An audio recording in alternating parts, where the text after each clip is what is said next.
जय हिंद दोस्तों, कैसे हैं सभी। उम्मीद करता हूँ सब मस्त होंगे, अपने कार में व्यस्त होंगे। स्वागत है आप सभी का 6 फरवरी 2026 के एग्जाम में। आज हम करने वाले हैं असिस्टेंट सामाजिक विज्ञान के मोस्ट इंपॉर्टेंट क्वेश्चन, जिसमें प्रीवियस ईयर क्वेश्चन पेपर लिए गए हैं। ये क्वेश्चन जो लिए गए हैं बार बार एग्जाम में पूछे जाते हैं। टॉप 60 क्वेश्चन है। चैनल पर जो भी नए हैं चैनल को सब्सक्राइब कर लीजिए। चलिए क्लास को स्टार्ट करते हैं। और पहला क्वेश्चन है, भारतीय संविधान के किस खंड को अक्सर संविधान की अंतरात्मा कहा जाता है? नीति निर्देशक सिद्धांतों से संबंधित, मौलिक अधिकारों से संबंधित खंड, अनुसूचित जाति, अनुसूचित जनजाति एवं अन्य पिछड़ा वर्ग के लिए आरक्षण नीति से संबंधित खंड, संविधान की प्रस्तावना। कौन सा ऑप्शन करेक्ट है? क्वेश्चन मोस्ट इंपॉर्टेंट क्वेश्चन है। यह क्वेश्चन जो है काफी बार एग्जाम में पूछा गया है। 2018 में क्वेश्चन पूछा गया, इसके बाद यह क्वेश्चन 2024 में पूछा गया। क्वेश्चन नंबर 1 करेक्ट आंसर क्या होगा? भारतीय संविधान के किस खंड को अक्सर संविधान की अंतरात्मा कहा जाता है?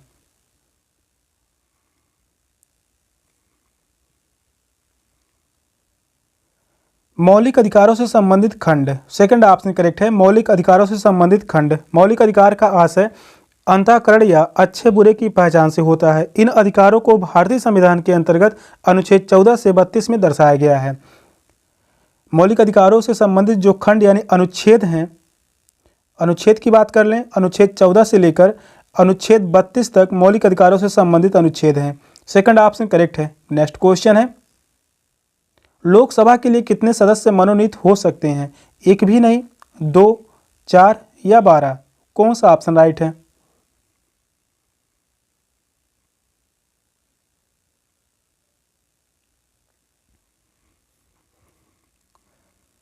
क्वेश्चन नंबर 2 कह रहा है, लोकसभा के लिए कितने सदस्य मनोनीत हो सकते हैं?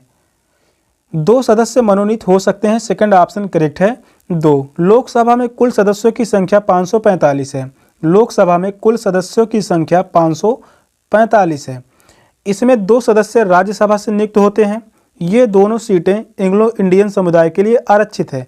ये जो 2 सीटें हैं ये किसके लिए आरक्षित की गई है? एंग्लो इंडियन समुदाय के लिए। एंग्लो इंडियन समुदाय के लिए, एंग्लो इंडियन समुदाय के लिए। सेकंड ऑप्शन करेक्ट है। नेक्स्ट क्वेश्चन है, न्यायाधीश किसके मुकदमे पर निर्णय देता है? दलीलों के आधार पर, दिए गए शुल्क के आधार पर, सबूतों के आधार पर, पुलिस तहकीकात के आधार पर? कौन सा ऑप्शन राइट है? यह भी क्वेश्चन मोस्ट इंपॉर्टेंट क्वेश्चन है और जो भी क्वेश्चन करवाए जा रहे हैं हर एक क्वेश्चन सिटी एग्जाम के लिए मोस्ट इंपॉर्टेंट क्वेश्चन रहने वाला है।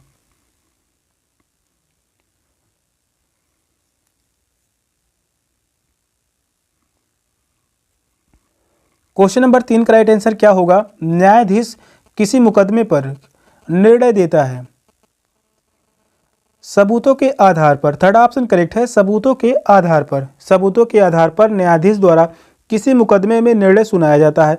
मुकदमे 2 प्रकार के होते हैं। मुकदमे जो है या 2 प्रकार के होते हैं। पहला जो होता है दीवानी मुकदमा, पहला होता है दीवानी मुकदमा। दूसरा होता है फौजदारी मुकदमा, फौजदारी मुकदमा। थर्ड ऑप्शन करेक्ट है, सबूतों के आधार पर न्यायाधीश मुकदमे का निर्णय देते हैं।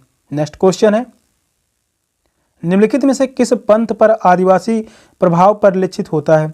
वेंकटेश्वर पंथ, जगन्नाथ पंथ, विश्वनाथ पंथ, अमरनाथ पंथ? कौन सा ऑप्शन राइट है?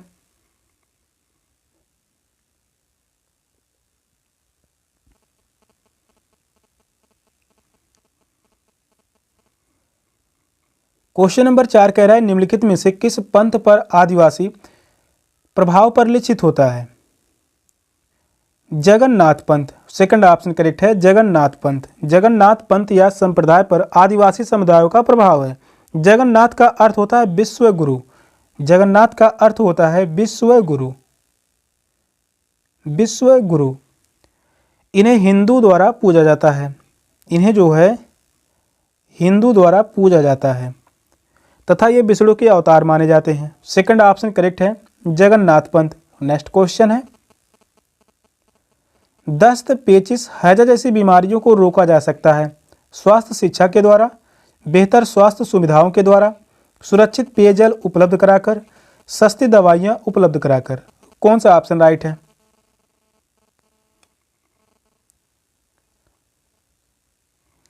क्वेश्चन यह भी इंपॉर्टेंट है। यह क्वेश्चन पूछा गया 2019 में और इसके पहले यह क्वेश्चन पूछा गया था 2015 में। इस समय यह क्वेश्चन कथन में पूछा गया था। 2019 के बाद कथन से जो क्वेश्चन पूछे जाते हैं ये काफ़ी मात्रा में पूछे जाने लगे।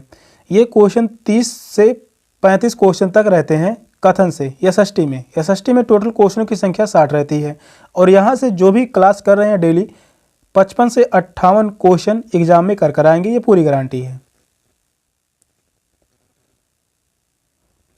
क्वेश्चन नंबर 5 कह रहा है दस्त, पेचिश, हैजा जैसी बीमारियों को रोका जा सकता है सुरक्षित पेयजल उपलब्ध कराकर। थर्ड ऑप्शन करेक्ट है, सुरक्षित पेयजल उपलब्ध कराकर। साफ व स्वच्छ पेयजल के माध्यम से डायरिया, पेचिश व हैजी जैसी बीमारियों से बचा जा सकता है। ये बीमारियां मुख्यतः दूषित पेयजल व दूषित खाद्य पदार्थों के कारण ही होती हैं। थर्ड ऑप्शन करेक्ट है। नेक्स्ट क्वेश्चन है, सरकार एवं इसके कार्यों की चर्चा अक्सर अतिवादी विचारों की तरफ ले जाती है, अतः शिक्षक को चाहिए कि वह इस पर किसी भी वाद विवाद अथवा चर्चा से बचे, सरकार के तौर तरीकों की आलोचना करे, न्याय सक्रियता के लिए दलील दे, उपदेशात्मक क्रियाओं की तुलना में अधिक वस्तुनिष्ठ अंतःक्रियाओं का आयोजन करे। कौन सा ऑप्शन करेक्ट है?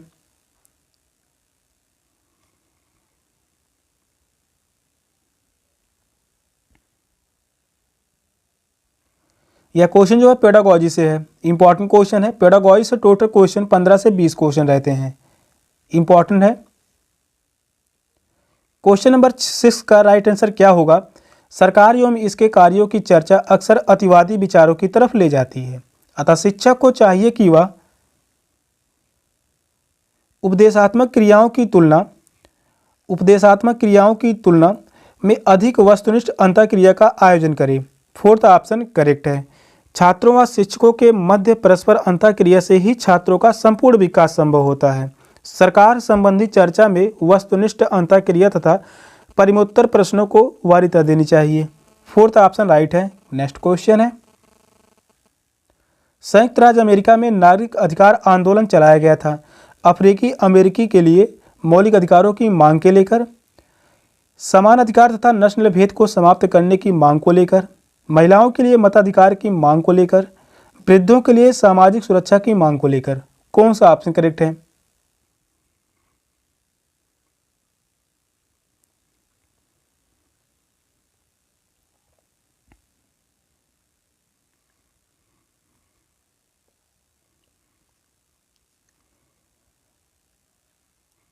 क्वेश्चन नंबर 7 का राइट आंसर क्या होगा? संयुक्त राज्य अमेरिका में नागरिक अधिकार आंदोलन चलाया गया था। यह किसके लिए चलाया गया था? समान अधिकार तथा नस्ल भेद को समाप्त करने की मांग को लेकर। सेकंड ऑप्शन करेक्ट है।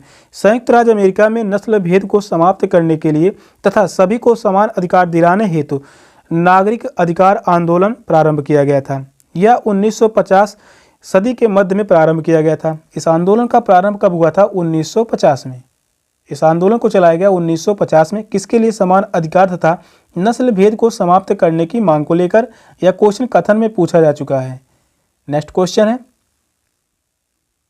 मुख्यमंत्री का चुनाव कैसे होता है? चुनाव में बहुमत प्राप्त करने वाली पार्टी के अध्यक्ष द्वारा, चुनाव में बहुमत प्राप्त करने वाली पार्टी के विधायकों द्वारा, प्रधानमंत्री के सुझाव पर भारत के राष्ट्रपति द्वारा, गवर्नर की संस्तुति पर भारत के राष्ट्रपति द्वारा। कौन सा ऑप्शन राइट है?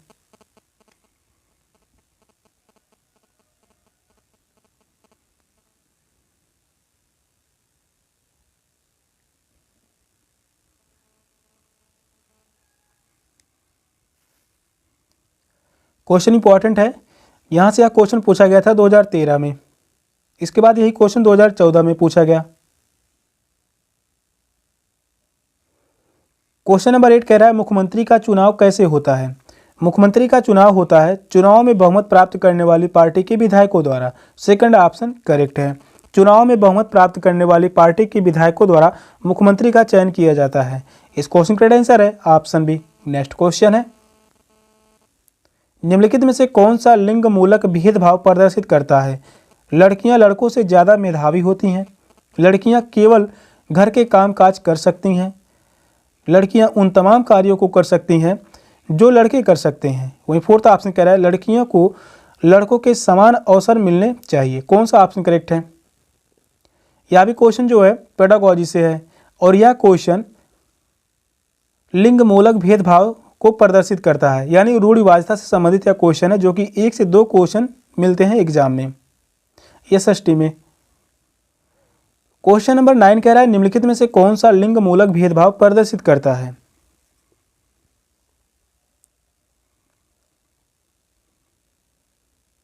लड़कियां केवल घर के कामकाज कर सकती हैं, तो यहाँ पर जो है रूढ़िवादिता है, सेकंड ऑप्शन करेक्ट होगा। लिंग मूलक भेदभाव यहाँ पर प्रदर्शित कर रहा है, लड़कियां केवल घर के कामकाज कर सकती हैं, तो यह गलत होगा।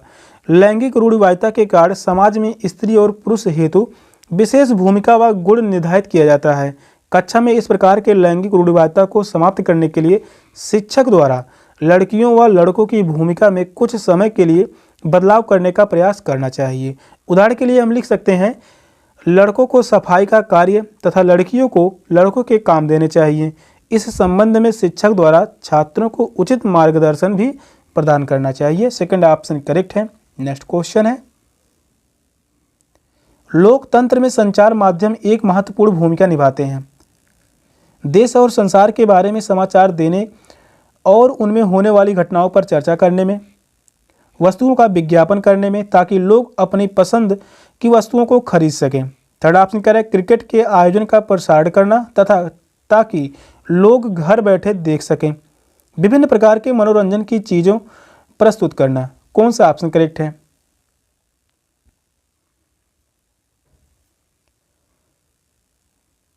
क्वेश्चन नंबर 10 का राइट आंसर क्या होगा आप सभी कमेंट में बताइए। यह भी क्वेश्चन इंपॉर्टेंट है और पेडागोजी से यह क्वेश्चन है। टोटल क्वेश्चनों की संख्या 15 से 20 क्वेश्चन पूछे जाते हैं पेडागोजी से और इस प्रकार से क्वेश्चन भी करवाए जा रहे हैं ताकि एक भी क्वेश्चन एग्जाम में गलत ना होने पाए। लोकतंत्र में संचार माध्यम एक महत्वपूर्ण भूमिका निभाते हैं। देश और संसार के बारे में समाचार देने और उनमें होने वाली घटनाओं पर चर्चा करने में। फर्स्ट ऑप्शन करेक्ट है। लोकतंत्र में संचार देश विदेश में घटित घटनाओं और उनमें होने वाली घटनाओं पर चर्चा करने में अपनी महत्वपूर्ण भूमिका निभाते हैं। सामान्य जन तथा सरकार के बीच शक्तिशाली सूचना के माध्यम है। फर्स्ट ऑप्शन करेक्ट है। सेशन का लास्ट क्वेश्चन था। क्वेश्चन कैसे लगे कमेंट में जरूर बताइएगा। चैनल पर नए हैं चैनल को सब्सक्राइब कर लीजिए। मिलते हैं फिर नेक्स्ट क्लास में, तब तक के लिए बाय बाय, टेक केयर, जय हिंद।